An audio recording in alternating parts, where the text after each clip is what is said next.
যেহেতু ইশরাক হোসেনকে মেয়র হিসেবে শপথ না পড়ানোর জন্য নির্দেশনা চেয়ে যে রিটটি করা হয়েছিল সেই রিটটি আদালত আজকে খারিজ করে দিয়েছেন।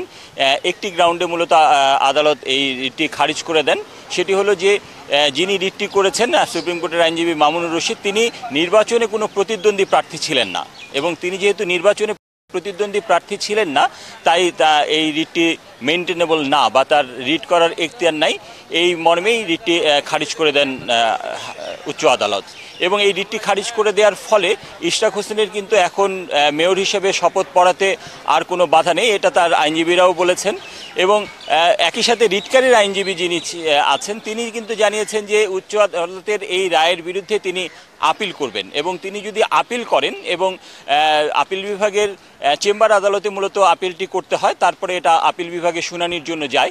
তো চেম্বার আদালত যদি এই আপিলটি গ্রহণ করে যদি হাইকোর্টের যে আদেশ, এই আদেশটির উপরে যদি স্থিতাবস্থা দেন বা স্থগিতাদেশ দেন, তাহলে কিন্তু আবার এইটি বিচারাধীন বিষয় হিসেবে কিন্তু ইশরাক হোসেনের যে শপথ পড়ানোর বিষয়টি সেই বিষয়টিও আটকে যাবে।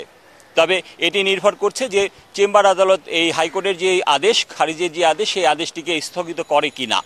এবং ফাতিয়া, আপনার মাধ্যমে আরেকটি বিষয় জানাই যে আজকে 11:15টার দিকে এই বৃষ্টি বাদলের মধ্যেও কিন্তু হাইকোর্টে আমরা দেখেছি যে বিএনপিপন্থী আইনজীবীদের ঢল ছিল এবং আদালত খুব সংক্ষিপ্ত সময়ের মধ্যে এই রিটটি খারিজ করেন। এবং আমরা দেখেছি যে সাধারণত হাইকোর্টের যে যখন কোনো আদেশ দেওয়া হয় তখন দ্বৈত বেঞ্চ হলে সেই বেঞ্চের সিনিয়র যিনি বিচারপতি তিনি মূলত আদেশ ঘোষণা করেন বা রায় ঘোষণা করেন, কিন্তু আজকে আমরা দেখেছি যে এই বেঞ্চের যে জুনিয়র বিচারপতি দেবাশিস রায়চৌধুরী তিনি কিন্তু এই আদেশটি আজকে ঘোষণা করেছেন।